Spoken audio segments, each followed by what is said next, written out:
Welcome to our national webinar on paid leave. My name is Shamtoli Huck. I'm the editor and attorney at lawatthemargins.com. Law at the Margins is an interdisciplinary and collaborative platform raising issues of law and social justice, both here in the United States as well as around the globe. Today, we're excited to present an important topic on paid leave.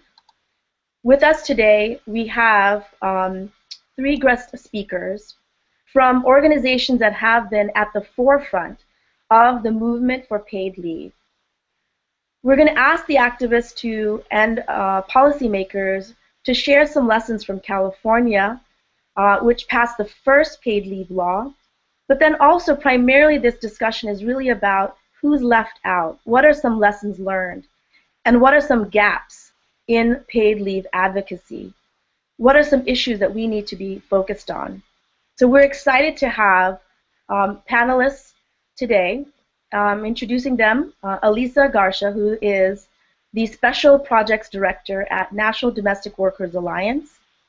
We have Mary Ignatius, who is the Executive Director of Parent Voices of California.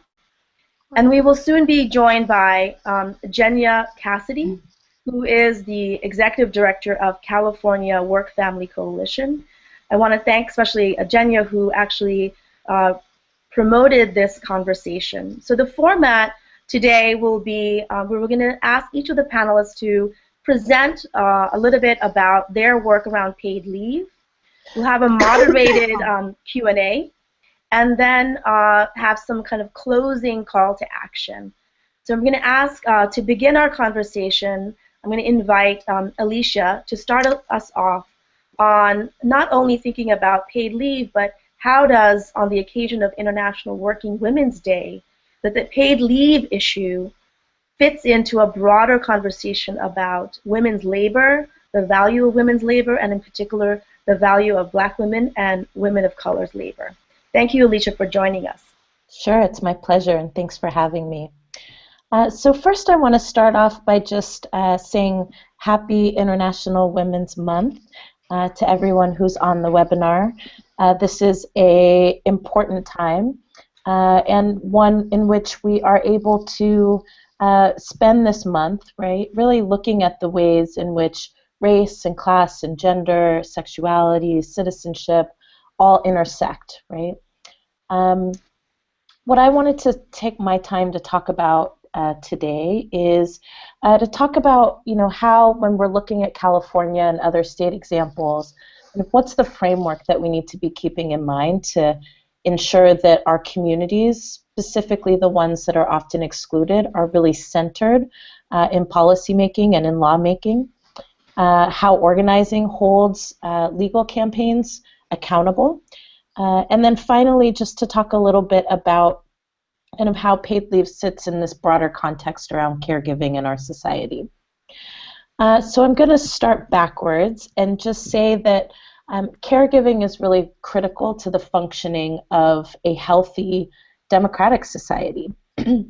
Caregiving is one of the most natural things that we do. We all care and we all want care. But unfortunately, in the context that we live in, caregiving is also gendered, it's racialized, and it also has a class component, right, where what we find is that caregiving is largely relegated to what's called women's work. And then certainly as we kind of look deeper into caregiving, not just as an action, right, but also as an economy, what we find is that the people who are providing caregiving in our society are predominantly women of color who are making poverty wages, right? And certainly that's unfortunate, given that caregiving is really about caring for the people that we care for the most. And yet, unfortunately, we don't provide care for the people who care for those that we love and care for the most. And that's really the big challenge here, and that's really the context in which a fight like paid leave really sits within, right?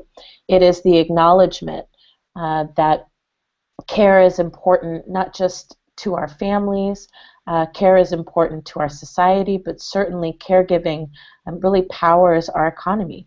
If it wasn't for caregivers, right, many of us would not be able to enter into the economy in ways that help support our families. But often, when we're looking at kind of campaigns like paid leave that are really kind of looking to ensure that we close the gender gap, right? That we close the gender wage gap, that we ensure that all labor is valued equally, and that we provide the supports that people need in order to care for their families, care for themselves, and really meet their goals and achieve their dreams. It's really necessary that we employ what we call an intersectional framework to ensure that communities that are often excluded from these kinds of safety supports are really centered. And we do that using a class, race, gender, sexuality, and citizenship lens. Intersectionality and using an intersectional framework essentially just acknowledges that our communities are not one-dimensional. Audre Lorde said that we don't have single-issue fights because we don't live single-issue lives. And I think that's absolutely applicable to organizing campaigns. Many times our campaigns can tend to just look at one dimension of our lives and privilege it, right? Even though that isn't the way that we live our lives. So for example, the labor movement, right, tends to look specifically at things like wages and contracts, but that can be at the expense of the numerous other things that workers care about and that impact the lives of workers every day. Similarly, with other campaigns that we fight, our lens can be really myopic and fail to see the many experiences that one person can face because of intersecting or overlapping experiences and identities.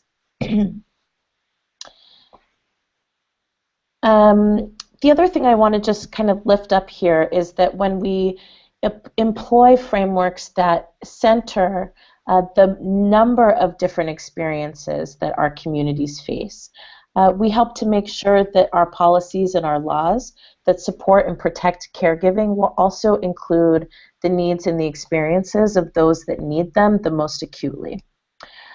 Organizing is really what makes the law and policy real, and so we need it to reflect real life. It can't be measured up against a control, right, of a imaginary person, right?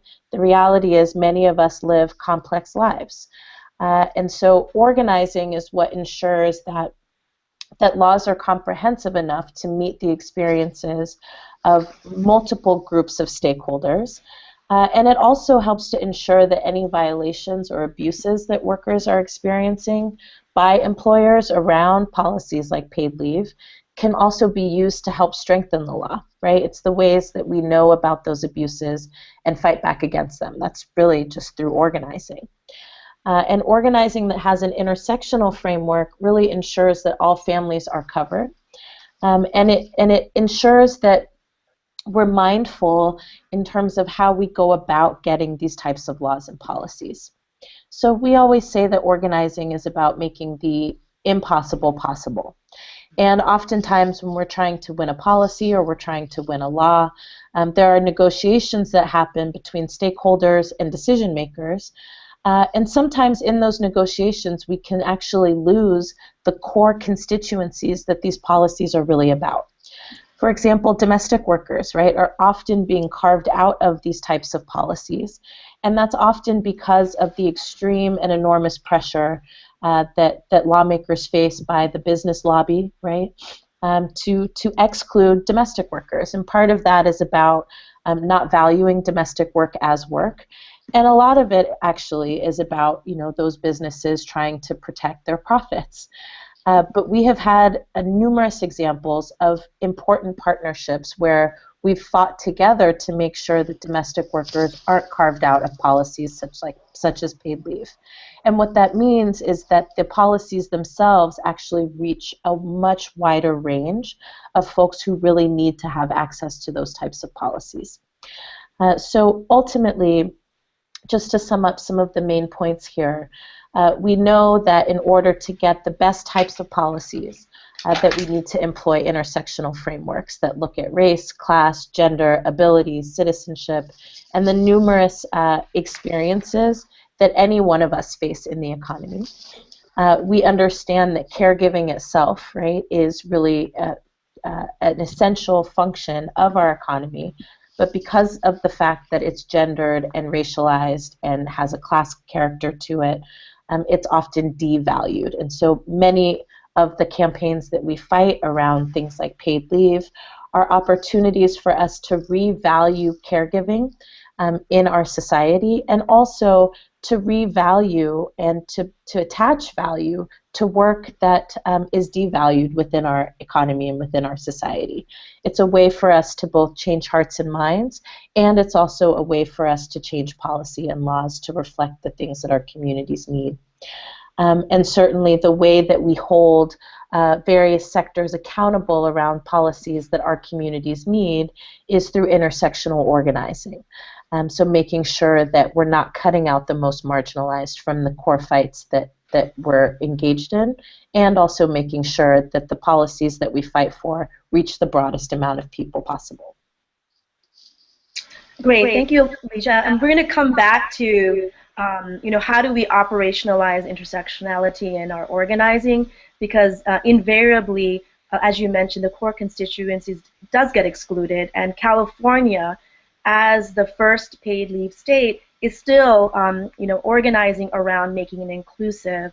And so it's a really good segue to hear some lessons learned from California, and then come back to how do we, especially in New York and other states, as it begins to do its organizing and legislative work, what needs to sort of happen so that constituencies are not excluded. I do want to, at this point, include Jenya sorry, there's a little feedback. Maybe we need to mute. So have Jenya talk to us about California and some lessons learned. You can also read her piece on lawatthemargins.com about some of the things that need to happen to make California law, which I think many present as like a model, even that to make it accessible. So Jenya. Can you hear me? Yeah. Oh, good, good. Yeah, sorry for some weird glitchy computer things this morning. But yeah, I really got a lot out of what I was just listening to Alicia say. And in California, we passed the first paid family leave law 10 years ago, over 10 years ago now. And a lot of the groups, like Mary's organization, Parent Voices, a lot of the childcare groups, and a lot of the organizations that really fought for it and helped pass it in the first place are still involved, because even though we're one of the 3 states that have paid family leave, we have a lot of work to do, and it's almost like there's the same level or even a higher level of organizing that really has to happen to make our laws really work for everybody. There was a Senate study that came out on the 10th anniversary of paid leave that really showed us that while take-up was going up in some sectors, it was really higher income workers. So it wasn't like the 1%, but it was the 1% of wage earners, much higher, 80,000 plus workers where the take-up was going up, when take-up was going down or was stagnant with a lot of low-wage workers. And from studies that came out early on when paid leave passed, we're seeing that awareness and take-up is lowest among low-income workers, new immigrant workers, young workers, and Los Angeles County, for some reason, had a really low level. And really, knowing about the law is just the first step in implementation. If people don't know that a law exists, even something that they're paying a small amount into each month, then of course they can't access it. But we know there's other barriers even beyond that. So, in the coalition and our partner organizations have been working with the EDD on really doing outreach in the communities that need it most. And we know that even when there's outreach and education, there's going to be barriers. So we're already working legislatively on things like AB 908 is one law that just passed, and it's on its way to the governor's desk, that will raise the income level. Because, you know, a lot of people, if you make minimum wage in California, even if you make a decent wage in California, 55% of your income, you know, is not necessarily going to be enough. And this would raise it to 70% for lower income workers. And we still think there may be work to do in that area. You know, also, there's a barrier that some people can be fired.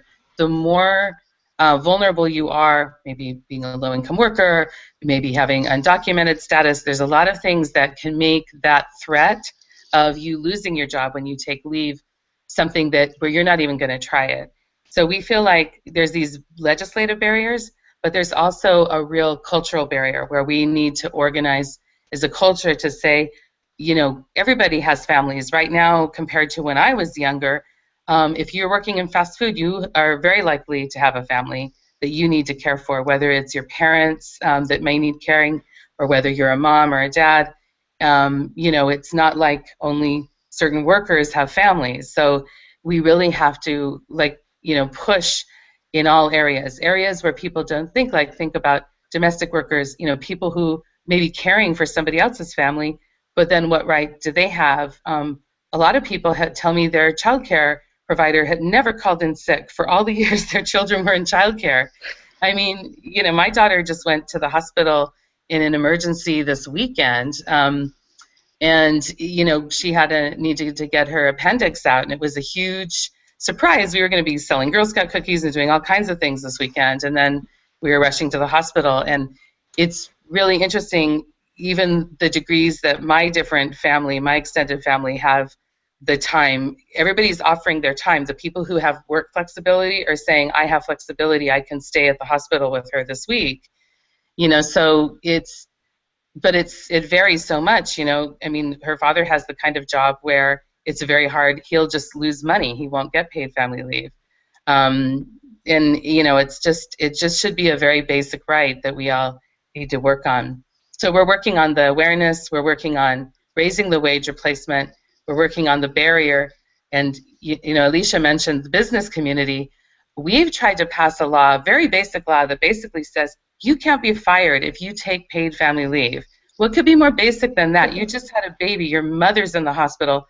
But you can be fired right now.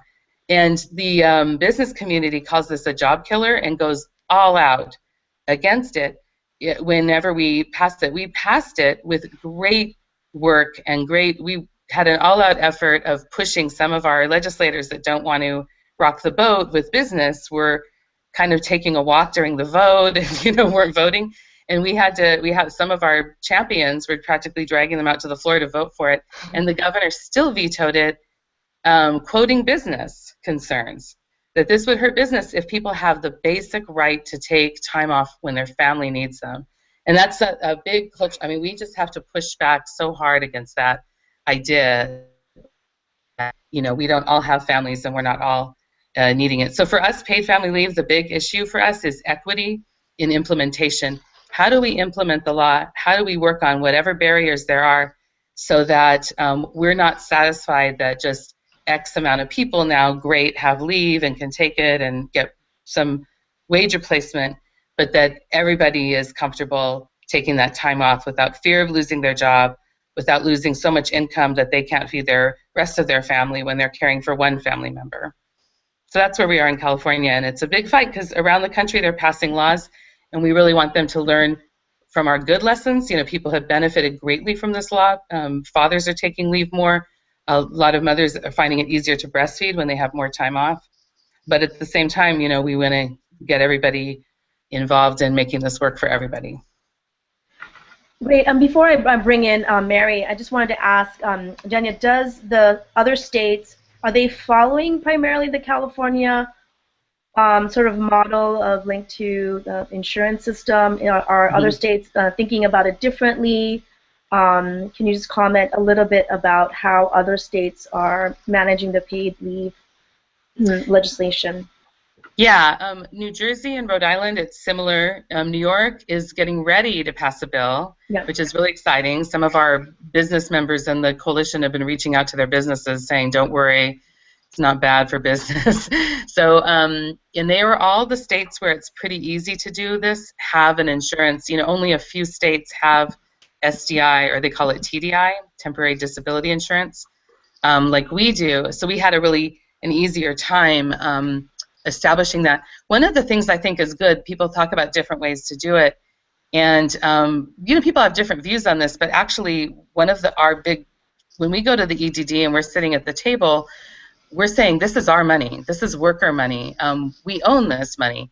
And I think some people will call it a tax and say that's negative. It's a pretty small amount that we're all putting in, and then when we need it, we take it out. And I think in a way that's a very beautiful, simple system, that the legislation at the national level is built on that.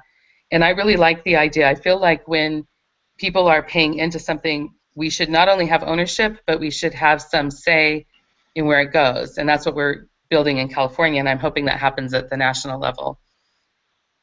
Great. So Mary, I know that you've been one of the coalition, Parent Voices have been a coalition member, but I thought you could offer some insight in terms of organizing parent families, particularly low-income, and I believe also Latino families, which also studies show have fewer statistics of sort of the take up of paid leave, and just overall just thoughts about how we can sort of look at the California or other models to be more inclusive. Yeah, thank you. It's an honor to be on this panel with my two California activist colleagues who I admire and respect so much. I am, again, Mary Ignatius. I'm the statewide organizer for Parent Voices, and we've been part of the California Work and Family Coalition since it started, and really worked with them to get paid leave passed 10 plus years ago. And I come at this both personally and professionally. I was able to benefit from paid family leave twice, once in 2009 and again in 2013, and I just want to briefly describe my personal experience with paid leave, because it just really speaks to this idea that both Jenya and Alicia were talking about, is just we need to care, we need to be cared for, and stuff comes up, stuff happens. And with my second pregnancy with my son, Luca, I found out in his 20-week ultrasound that he would most likely be born with a birth defect called club feet.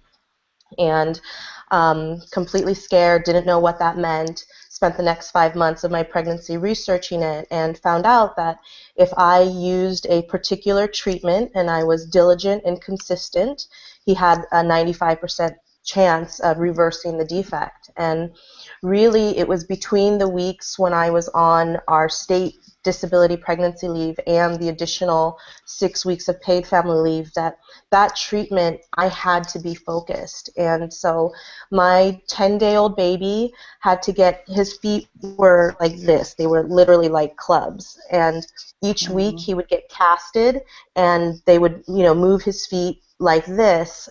And after 4 weeks of that, he had to get his little ankles cut, and so that he had the mobility in his ankles, more casts, and then eventually braces, so shoes and a special bar. And he had to wear those 23 hours a day for the full year, and then eventually only at night. And I have to say, if I didn't have paid family leave, if I didn't have the right to be his mother and just his mother, I would have crumbled. If I had to think about work deadlines and grant reports and trainings to facilitate, I wouldn't have been able to do either very well. And I really attribute his success to my right to be able to access this program. And I have the honor and privilege of working with the predominantly low-income mothers, women of color, immigrants, undocumented immigrant mothers, who make up our membership of Parent Voices. And I watch them every single day.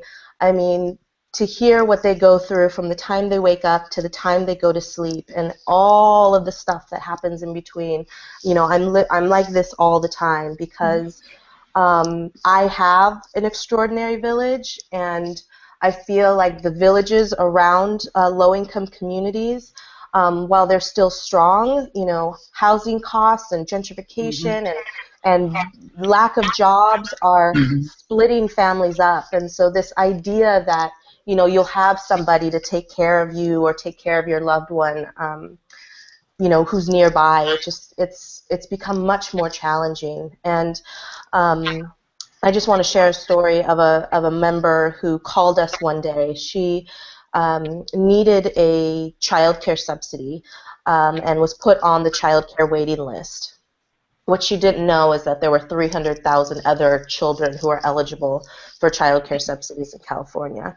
But when I asked her, how old her baby was, she said the baby was 3 weeks old, and she had to go back to work in a couple weeks. And my heart just sank, because here she was with a 3-week-old thinking about, what am I going to do for childcare and how am I going to get back to my job as fast as I can, instead of what we all know babies and mothers need in those beginning weeks, which is that time to bond, that time to form the secure attachments, the health and well-being of mothers themselves when you've just had a baby. I mean, all of those things are really discounted when it comes to low-income mothers, and particularly mothers of color, and particularly low-wage working mothers. And so I asked her about paid family leave, which she hadn't heard about. So just like Jenya said, awareness is this huge issue.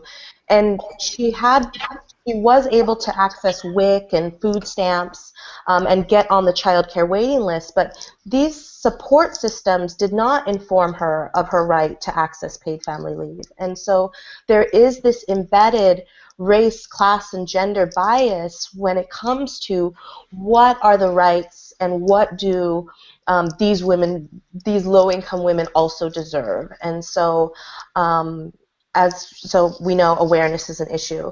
Around wage replacement, she made about $12 an hour, okay? So the idea of her taking 6 to 12 weeks off with $6 and some change an hour was not a reality for her. That was not in her realm of possibility. She had to pay rent. She had to pay for food and all her basic needs. And so this is something that I've really brought up to the coalition over the past 10 years, is this struggle that we as parent voices have had in trying to organize parents around the paid family leave movement, is that it's just not an option.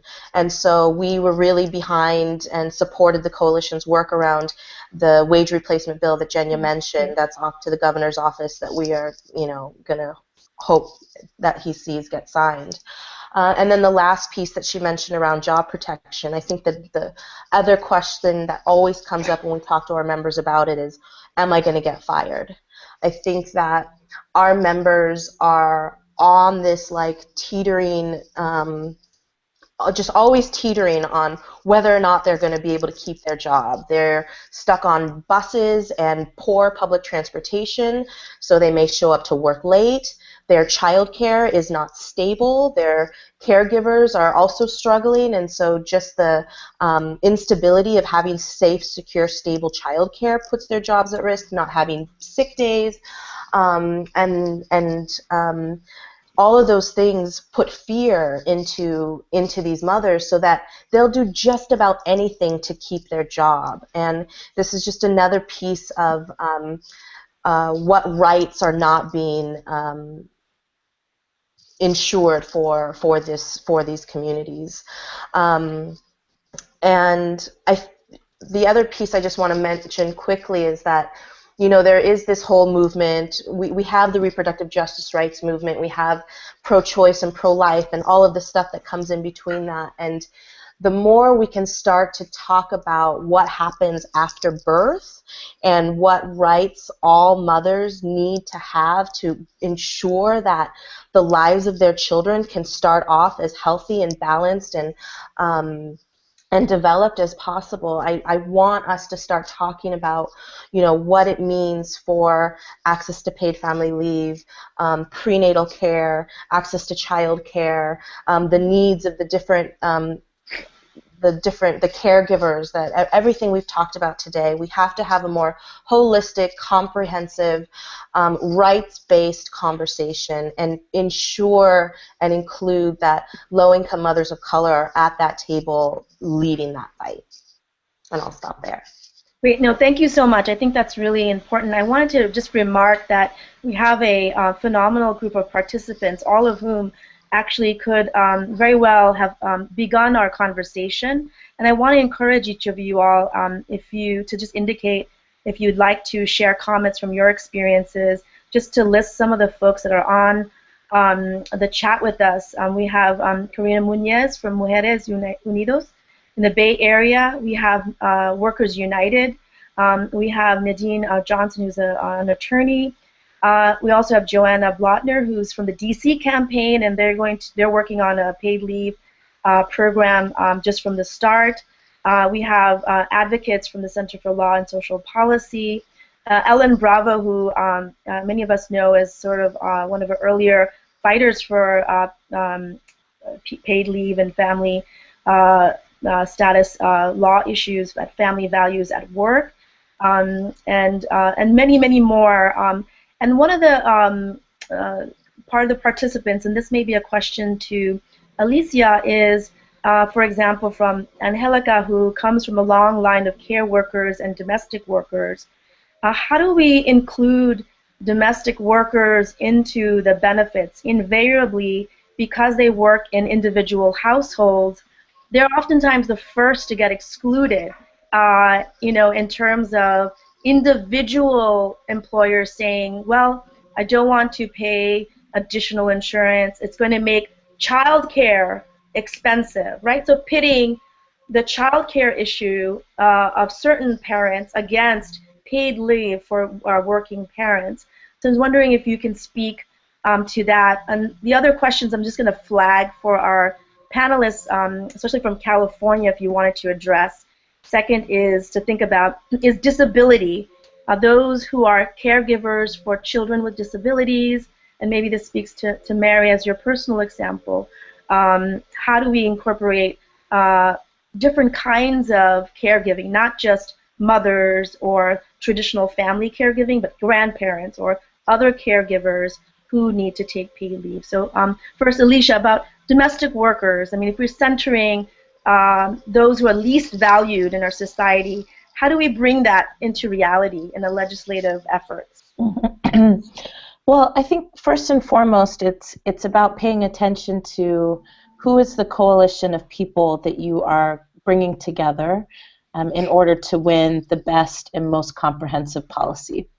I think we have to just remember that organizing is not a zero-sum game, and sometimes we forget that there are lots of different stakeholders that are being impacted by these laws and policies that we're proposing. We at NDWA, we also have a sister organization called Hand in Hand that organizes employers and that makes the argument for why it's important that all workers get extended these types of benefits. The other piece that I think is just really important here in terms of making the case is that ultimately I think there's a set of shared values that also has to get lifted up in this conversation. So certainly when we say that domestic workers are the people who care for those we care for the most, it's really not just a slogan, it's true. We want to make sure that the people who are providing caregiving are also taken care of, or there are adverse impacts on the people that we love the most. And that's a shared value that we have, right? We want to make sure that the people that we care for the most are also being cared for. And then, of course, it gets into this question of dollars and cents, but you can't really put a price, right, on the health and well-being of your child or of your loved one, right? So that's a piece of it. And I just can't emphasize enough that the coalitions that we build need to be as broad as possible to be able to address some of these kind of wide-ranging concerns, which are good ones to raise, but certainly also need to be a part of the strategy to win the most comprehensive bills that we can. Just to follow up on that, Donna Bennett from the Family Caregiver Support Center asked, domestic workers also care for their own family members. That's right. And so how do we support them and ensuring that they get paid leave so that they can take care of their family members? Well, again, I think the answer to that, right, is through the organizing work. So there's lots of folks on this call right now that can talk with you about specific strategies that they've used in their local fights to ensure that domestic workers are being cared for in the sense that they're able to also care for their own families. One thing that is really, really important here is kind of twofold. One is just acknowledging that these types of conditions, right, don't come out of nowhere. That the reason that domestic workers are even excluded from these types of protections that many workers enjoy, right, is because the domestic work is actually rooted in the legacy of slavery, right, where it wasn't considered to be work, and it wasn't considered to be work that was valued, right? It was considered to be work that was naturally fitted towards the person exercising it. And so if we understand the way that those conditions persist today, it's important to then kind of build our frameworks around understanding how we dismantle kind of racist frameworks that uphold our economy as well. The other piece that I think is just important to name here is that this is exactly why we talk about the importance of intersectional organizing, that we can't just look at wages or contracts or benefits, but that there are many different intersecting issues that impact domestic workers, but also impact all of our families. These questions of race and class and gender, ability, citizenship, these are all lenses that we should be looking through to craft the best kinds of policies that will really impact those who need it the most, right? And from there, we see that there are wide-ranging impacts and benefits, even for folks who are impacted differently. Great. I'm going to invite Mary to perhaps talk about and answer the questions that were raised around how do we talk about disability issues in the context of paid leave. This was raised by Mary Beth from Penn State, who talks about paid leave is important for parents and caregivers with children with disabilities. Hi, Mary Beth. Thank you so much for your question. I know that for myself, when I had these questions about what it was going to mean to have a child with special needs that was going to be born, you know, I had to reach out to organizations in California, such as Support for Families with Children with Disabilities, and they were the ones that connected me to the treatment that I needed to start on Luca's path to recovery. I think that, as Alicia described, the importance of coalitions, the California Work and Family Coalition that we are part of is so extraordinarily diverse. We have folks like Donna Benton, we have Mujeres Unidas, we have Parent Voices, we have labor, we have small business. I mean, it's just a variety of folks, and so I feel like I would just echo what Alicia described. And if the specific needs of children with disabilities and their caregivers is not being met, it's really connecting with those groups who are on the ground working on these issues and demanding that those unique needs and experiences have to be incorporated. And they're not going to be incorporated if we are not there.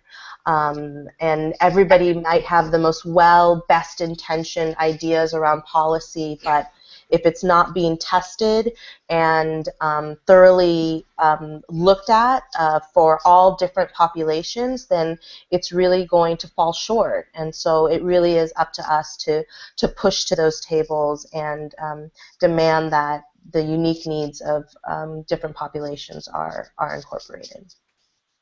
And Jenya, do you want to add a little bit more about how through the coalition you've along with coalition partners, including Parent Voices and others, have worked to improve the California paid leave law? A lot of the changes like the wage replacement came about through really connecting with the community and also pushing for it to be improved. And as Alicia mentioned, organizing is not a zero-sum game, or it's not a one-off sport. It's an ongoing, process. So how did you manage to make some of these changes? What are some tactics or strategies you've used that we could sort of learn in other states?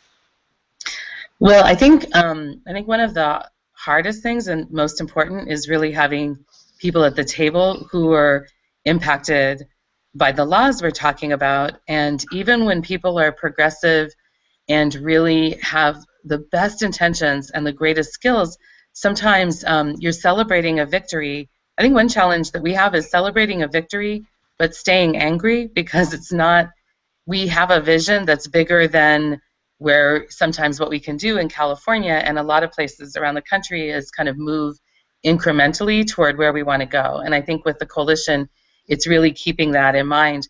And I had this conversation with Mary. There was really a turning point a few years ago where we were talking about paid leave. And she said, for a lot of the parents that we're working with, it really isn't, this isn't for them. Or I don't know how you said it, Mary, but it was like, you said it in this really clarifying way of how this isn't, this law that we worked really hard for and majority of Californians pay into isn't working for everybody. And I think that really is one of the reasons why we have AB 908 right now, is that this clarity with really diverse groups that have a lot of different priorities, coming together to make this law, and even paid sick days, which is a little bit of a simpler thing, how we're making it really work for everybody. We're working in a clinic right now in Los Angeles. We're doing a pilot project that we have this project with Family Values at Work, where we're actually testing some of the outreach, and we have workers that are they're health promotoras that are in the community and who are health educators that go out into the community and talk about paid leave. So one of the things that will happen with that is that more people will be aware of the law, but I think we'll also learn about barriers that we might not even know about now. Like I shared in the short article I wrote that, a woman was saying people really need to hear about this from trusted people in their community. Seeing a bus go by that has paid family leave on it, people don't see that as for them, because this is, in Boyle Heights in Los Angeles, a pretty low-income community, mostly Latino, mostly new immigrant, and families will be, extended families will have both documented and undocumented workers in the same family. So there's a lot of assumptions about when a law passes, who it's really for. I go to restaurants all the time, and I'm nosy, and I ask people questions. And I've had restaurant workers tell me a couple of times that restaurants don't pay overtime. That's not a restaurant thing. Or restaurants don't have to give paid sick days even when the law passes. So we have a lot of work to do because, I feel like we passed these laws. We're not done. And that's one of the things in the National Network of Family Values at Work that we've learned, is that implementation can be as hard as the law. Mm-hmm. And for us, I think it's keeping people at the table who are really impacted, because those voices need to be there the whole time. It can't be like a lawmaker sometimes wants to do something really great, but they really need to hear from the communities that are impacted how that greatness is going to occur. It can't just be in their brains. It has to be something that they're really hearing. And we have some great lawmakers in California that do that, but we also have to demand it. Mm-hmm. Great. So this is actually, I think, a question that applies to each of you because you are organizing in low-income immigrant women communities. The challenge is to have impacted women participate in a leadership capacity is challenging. So how do you ensure that that women are participating, are contributing to the debates around paid family leave, and then specifically for National Domestic Workers Alliance and for Parent Voices, how do you ensure that these voices are lifted up on a national level? And this question is from Liz. So maybe we can start with, in order of their presentation, from Alicia, Mary, and then Jenya. So this is really kind of getting to the, since we have experts already as participants, how do we get the participation, given it's so hard for low-income women to participate because they often don't have time, they have so many stretches on their time. So maybe Alicia, Mary, and then Jenya. So this is a really important question. I'm glad that you raised it. So first and foremost, I think that we have to be mindful of the fact that while there are, for all of us, there are a ton of demands on our time, that we prioritize, right, the things that help our families, that help ourselves, right, and that help our communities. And I say that because I think that there are times when people are afraid to actually deeply engage people who are directly impacted by either having access or not having access to these types of policies. And I guarantee you that there's nobody out there that doesn't want to sacrifice to learn how it is that they can spend more time with their children or have more access to their family. So certainly it's really about getting over that hump of assuming that people are too busy, right? Because people aren't. This is a life or death matter for many of our communities. Number two, we really provide spaces inside of our organization. I know most, if not all, of our affiliates also provide these types of spaces inside their organizations where we are grappling with some of the barriers for women of color, immigrant women, poor women, to be able to exercise the leadership that we're often exercising in our homes and in our communities anyway. And so part of it is by positioning folks as experts, because we are experts over, how not having these types of supports really impacts our lives. And the other piece of it, in terms of positioning people as experts, is getting out of the way. Right? So, I do think that each of our affiliates and inside of NDWA, we do a lot of work to make sure that our communities have the tools that we need to be able to be the most effective advocates on behalf of ourselves and on behalf of our families. And at the same time, right, it means that we have to get out of the way and let our communities do the work that they've been doing for a long time. Again, we see ourselves as providing tools and not being the experts for or speaking for, right, but creating homes where people can cultivate their voice, and then, of course, places where folks can then be put in relationship with decision makers who have power over the very real decisions and policies that impact their lives. Last thing I'll just say on this piece is, I do think that what's also true, right, is that because our communities are often disenfranchised from the ability to be able to speak for ourselves, to advocate for ourselves, what's also true is that we're being shaped by a lot of the things that we're seeing and experiencing in our communities. And we don't always have a framework for understanding where they come from. We ourselves are walking contradictions, right? So the earlier story that I just heard about, restaurant workers saying, well, some restaurants don't have to, pay sick time or provide paid leave. That's a result of a dominant culture that we are also very much shaped by. So part of that question of leadership development and providing room for the voices of the most impacted is also about making sure that we understand the context that we're living in and that we have the tools and the filters necessary to be able to weed out the reactionary from the not so reactionary, and not to punish people for absorbing what a lot of our mainstream culture says about who we are and what we care about, right? According to mainstream culture, our communities don't really care about these kinds of things, and we're lazy or we're parasites on the system. Like we have to break through that as well. So part of the spaces that we create for our communities to be their own best advocates is also about helping people understand where some of these messages come from and what agendas they serve. Yeah.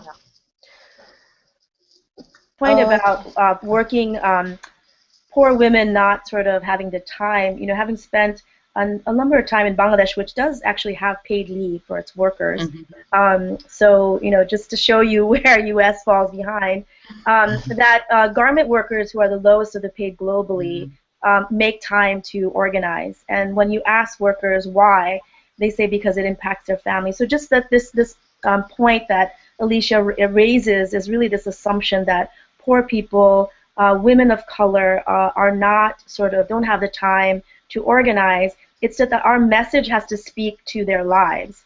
I think that we have to really respond to kind of the way in which what we're saying actually impacts them. And until we change the culture and the message, I agree that that is really sort of a misconception. So, Mary, if you wanted to share your organizing work around parents' voices, and then again, I want to encourage folks, because we're about to start to slowly wind down. If you have questions, to include them in the chat feature. I'm also able to invite you to ask the question directly, in the spirit of not being a mediator of your question and your expertise.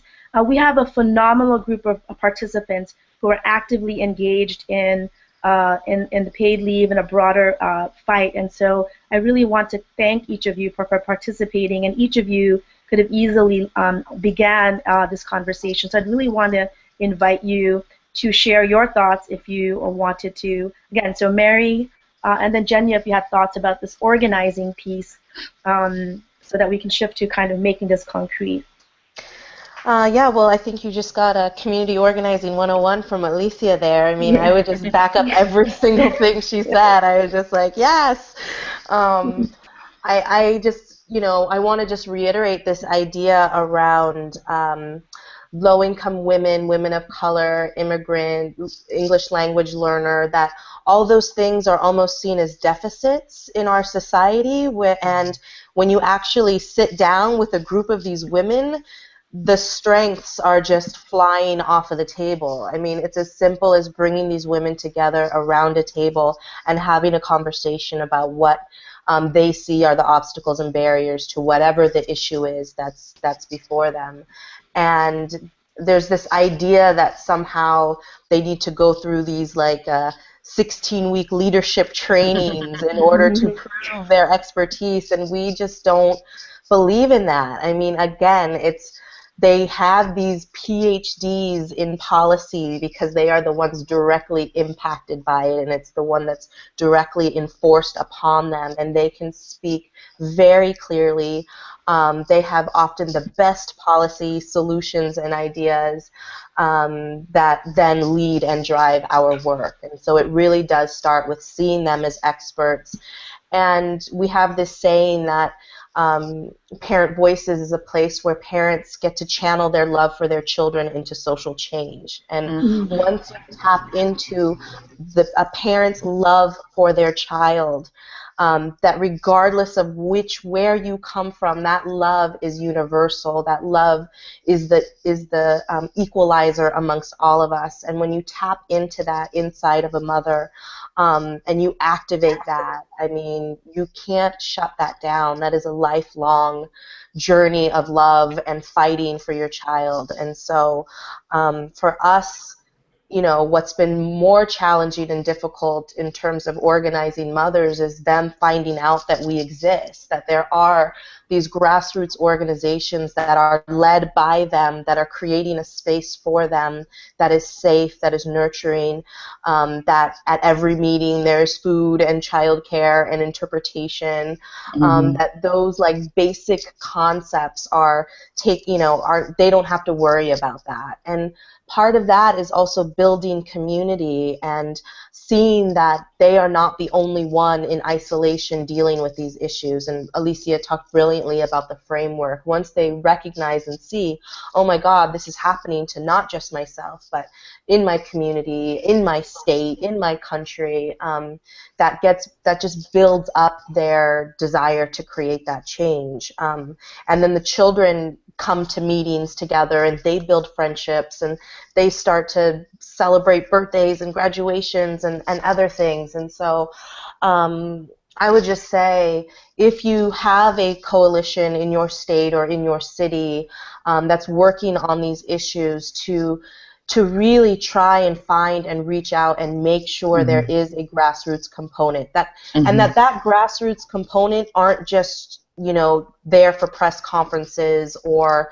to, you know, be part of a story in a report, like that they are respected and acknowledged and share in the leadership of that coalition, because we've seen that far too often, and we're not trying to tokenize our members in any way whatsoever. And so that would just be my other challenge. And then you asked about the national level, and Jenya mentioned the family values at work. And because of our work in the coalition and the coalition's work with the national coalition, we've been able to bring members to DC to lobby with Congress to really share their stories. And so that sort of national, state, and local collaboration is very necessary, and we don't always have the funds to get to DC, and so the more we can get funders to recognize the role and importance of those truly impacted being leaders in this movement, that we get funding available to incorporate them. Great. Jenya, do you want to add about sort of, this is a nice segue to next steps and organizing and how to really keep those who are impacted by paid leave legislation, to keep them centered and involved and engaged. I know the coalition has done that, and I think there are some lessons that we can learn from your organizing. Yeah, I agree. Everything that Alicia and Mary said, I wholeheartedly agree with, especially the, you know, making space, standing back, letting people speak. It's and the whole expert issue that Mary, you know, alluded to. We have that problem sometimes of, I mean, they mean well, but it's sort of a journalist, a lawmaker saying, we want your expert and we want your person with a story. Like, they're not the same thing, and they're one and the same. The people who have a story, like, you know, even me, Mary, all of us, we all have had our own families, our own situations, and we can be experts and be the person that also is living it. It's not like they're two different things. And I think for the coalition, it's really important. Doing coalition work is so important, because with the right spirit, you know, we learned that if this isn't working for all of us, it's not working and we're not done. We need to keep pushing together. And I love the fact that it's like these different worlds coming together, where we have this really great small business majority group that is just 100% listening and caring and there with everybody else, and we're all learning from each other. And this year we've started to do more, since we had this really great statewide meeting, of just creating spaces where we can grapple with those things, because you have these great victories, but you're still grappling with something, and it's good to have those discussions. That's where some of our biggest policy push forwards have come out of hearing from parent voices and hearing from you know, domestic workers and disability rights activists and different groups, especially undocumented workers in California. That's a huge part of our workforce. That is our workforce.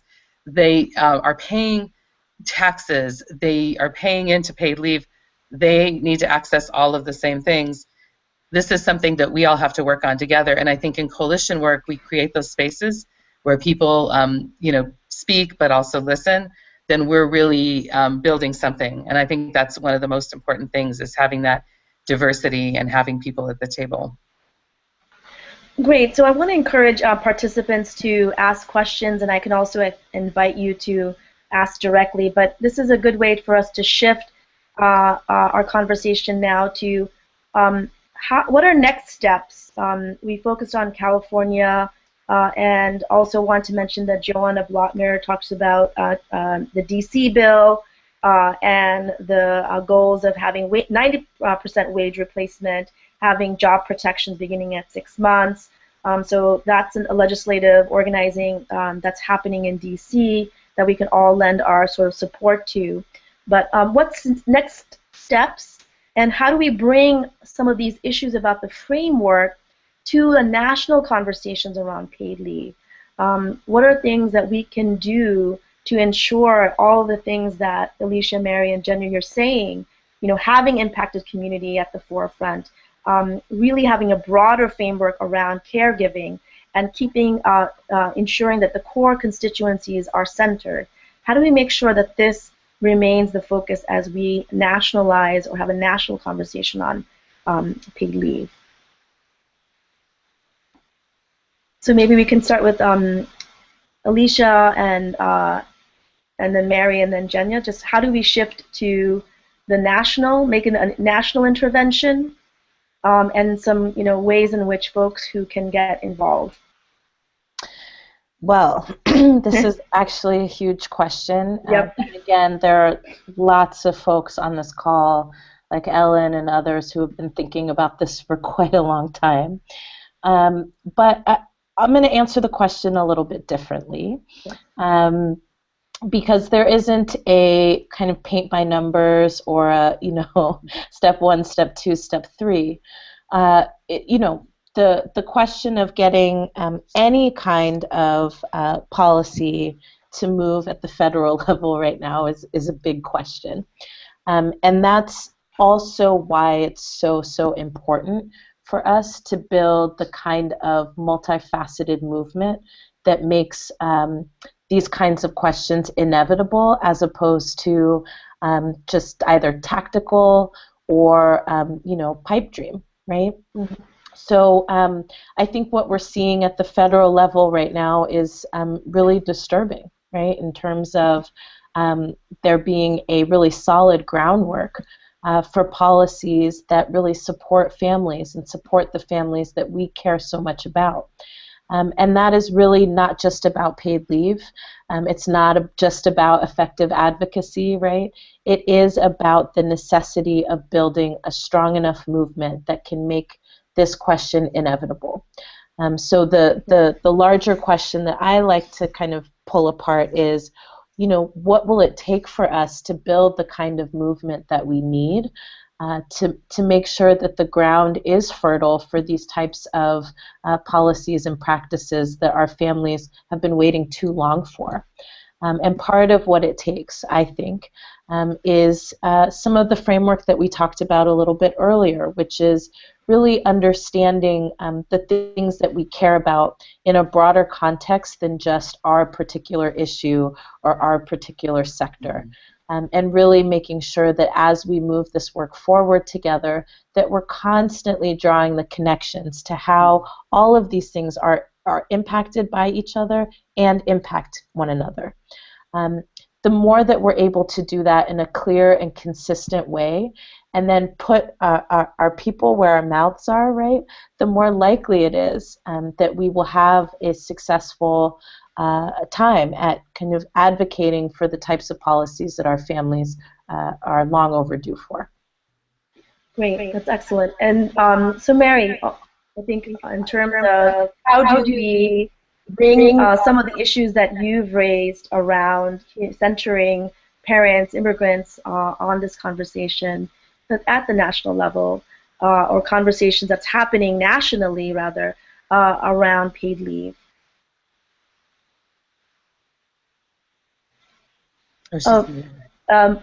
Unmute your...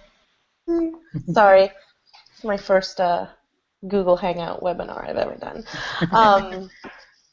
So, I mean, I think that is, a question that we grapple with all the time. We're seeing it in the, similarly to paid family leave and how it's been part of this national discussion and at the presidential election, and there's so much movement across the country. There's sort of an equal and parallel one happening around childcare and increasing access to those two subsidies and possibly universalizing it. And I think there is a struggle between sort of how it happens at the national level and the groups who kind of are holding on to the space in those conversations. And I think that the more we can try and create a larger umbrella that's really looking at how to support the local and state victories to show that the sky isn't falling and the sky isn't going to crumble because, God forbid, somebody gets to take some time off to take care of their baby or for their parent who is elderly. And so I think that's really the movement we've seen around paid family leave over the last 10 years, thanks to California's work as well as the Family Values at Work, the national strategy around that. It's really having a multifaceted campaign that's lifting it up from the bottom up, and using each other's strengths and what we bring to the table, and again creating a shared and equal leadership role in that it's not really a top-down, we're going to tell you what the agenda is, now you go find the people to speak about it, but really sort of the reverse. Great, and I guess California is still surviving, right? 10 years. It's not falling apart. Okay. Jenya, what are some thoughts about, especially now that there seems to be some national traction, or at least openness to have a conversation around paid leave? What are some ways in which intervention could be made so that some of the issues Alicia and Mary have talked about of lifting up the on-the-ground sort of movement work can be reflected broadly? And then also maybe if you could comment, I think Alicia mentioned this in the beginning, it's not just a single issue campaign. Paid leave also connects, and I think Mary as well, to issues about childcare, and then broader about how do we value labor and caregiving in our society. Is there an opportunity to bring those conversations up as well?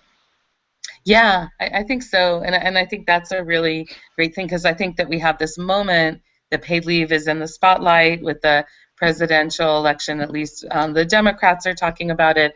It's coming up because New York, D.C., all around the country, the strategy is, since it's been really hard at the national level to really build up grassroots, state, and local organizing around it. So there really is a big grassroots push. But I do think it's a good moment to talk about families and caring about each other, and how, there's a bigger picture to this. There's childcare, or I think Mary mentioned earlier, housing, for a lot of us in California, but that's around the country. My daughter spoke at a rally last week for the first time, and it really moved me because she wrote her own speech, and I didn't know what she was going to say. And she actually talked about her friends having to move and maybe us having to move. And she said, you don't just lose your home, you lose your community. And when she had this health crisis this week, her godmothers both own homes in East Oakland, and they were on it immediately. And I thought, if we had to move because our rent went up, to a whole different world, we're missing that family connection. I think Mary or somebody, or Alicia, one of you mentioned that earlier. And it's something that I feel like we need to build these spaces to grapple with, that when we have this issue in the spotlight, how is it connected to just our right to care for each other, our right to care about each other? It's not just my family, but my family and your family, and how do we really build that? I was moved recently at a big town hall meeting in LA, because we're a statewide coalition, that people who had just won a right to paid sick days realized that this wasn't everywhere, and were wanting to, at that moment, storm Dianne Feinstein's office to find out how can we do this at the national level. And just the capacity that people really do have to care about each other and to go beyond the issue that they're working on at this minute. I feel like we only see that when we're working in these grassroots spaces and really hearing each other. We can become real experts about a certain issue, but we have to see how it impacts everything else, and everything else impacts it, and really hear from each other. And I think it's exciting to see people really getting angry on each other's behalf. I think is a really important thing, and that's how we're going to move forward in this country. Wind down, and I'm going to ask each of our panelists to just give some closing thoughts and remarks, maybe things that we hadn't addressed that we should keep in mind. And because Law at the Margins intends to bring these conversations up to inspire those to get involved and to be engaged in movements, perhaps each of you can give a call to action or some way in which folks who are interested, although most of our participants here are already engaged, and so perhaps what are some ways maybe we can lift up and support each other. So some closing remarks and some kind of next steps or call to action, and we'll close with those remarks. So beginning with Alicia, Mary, and then Jenya. Well, the first thing I'll just say is that it was, again, just an honor to be in this conversation over the last hour. You know, one thing that feels really important to me is making sure that we don't recreate the wheel. There's so much wealth of knowledge and resource just here on this webinar. I would encourage people to chat each other's email addresses and questions that you have, just to keep the conversation moving. There's lots of, you know, there's decades of experience on this in this chat right here, so take advantage of that. And the final thing I would just say is not to forget about what's at stake. It is definitely about these policies. It's definitely about having a safety net for our families, but it is also very much about transforming our economy into one that really values care and that provides the supports that everyone needs to be able to care and to be cared for. So thanks again for having us. Great. Mary. I'm unmuted now, right? I just, again, also want to echo everything that's been said by my brilliant colleagues here. I feel like California often is sort of, you know, out there first to pass some of these things, but then it takes us a really long time to figure out how to make it work. And then other states in the meantime can learn from those experiences. And so I've been thinking about this like Goldilocks and the Three Bears analogy, and how with the federal Family Medical Leave Act, like it has job protection, but it's not paid. In California, we've got the pay, but we don't have the job protection, and we're still working on that. And so all of you across the states, and for those of you who've passed paid leave in your state or local government, just we hope you get it just right from our, you know, from the things that we've learned to sort of address those barriers before you go into implementation, and to incorporate the folks who are directly impacted and some of the unlikely allies, and I think particular attention to the unique needs of certain populations. And I just really want to thank, I think it was it Mary Beth or Mary Ann who brought up the needs of the long-term needs of children with disabilities and the long-term caregiving that requires, and just making sure we're inviting everybody to the table. And just lastly, I think that we need a transformation of how we treat low-income mothers of color in this country. It's so outrageous, the regulation on their lives, on their ability to just mother. I mean, it's just as simple as that. It's just so extraordinary, the hoops and obstacles and things that they have to overcome, and the expectations we put on them, and it's just disgusting. And we need to come together and figure out how to stop and eliminate those barriers, so these women can be the amazing, incredible women they are without the stress and the burdens that they have to carry every day, and how that impacts their children. So I stand in solidarity with all of you and look forward to continuing this conversation. Thank you. Jenya. Yeah, I agree wholeheartedly with everything that was just said, and this has really been great to be part of this panel, and you know, working with a lot of the margins on this. I think it's true. We do need to transform our economy. We need to make caring something. It's almost like you have some weird side hobby if you have an actual family that you need to take care of, when in fact, you know, that's why we work. And look at how many parents these days are working 2 or 3 jobs just to survive, and they're really not seeing their family at all, but that's what they're doing for their family. And I think we really have to reverse that. Everything in the way that our culture is constructed right now, we really have to look at and see how do we kind of almost flip it on its head so that people and caring and those relationships come first before just having to work 3 jobs just to survive. And I think it's both a cultural, how do we change how we look at this, how do we change how the economy works, and how do we kind of raise those expectations for everybody that this is the way it should be and this is what we're working toward. Great. Thank you so much. I really want to especially to thank our panelists, Alicia, Mary, and Jenya.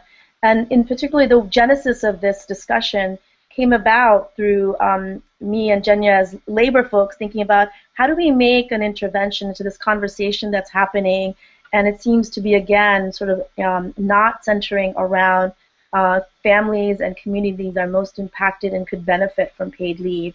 Law at the Margins is an interdisciplinary collaborative site, and to echo Alicia's point about this is a community of experts, whether you're a mother or you're working sort of paid full-time around this issue. And the fact that we had such an amazing group of registrants who are actively working on this, I think shows the enormous amount of on-the-ground movement organizing that's happening. And that's essentially what Law at the Margins wants to lift up. And this is a platform to do that. I welcome advocates to see Law at the Margins as a platform for conversations or programs that you think that may really lift up some of those conversations. So again, I really want to thank our panelists for today, and let us know at Law at the Margins how we can continue this conversation. We're right now primarily web and online based, and so this is really what we can offer, but to really lift up sort of voices from the community. And again, I want to thank each of the participants who have been organizing around these issues. And finally, behind the scenes, Albert Garcia, who is an interactive producer for Law at the Margins, to making sure that the tech and sound goes smoothly. Again, thank you all to our panelists. This will be made available as a live recording. Thank you, Alicia. Thank you, Mary. And thank you, Jenya. And so signing off, and take care. Thank you. Thank you. For inviting us.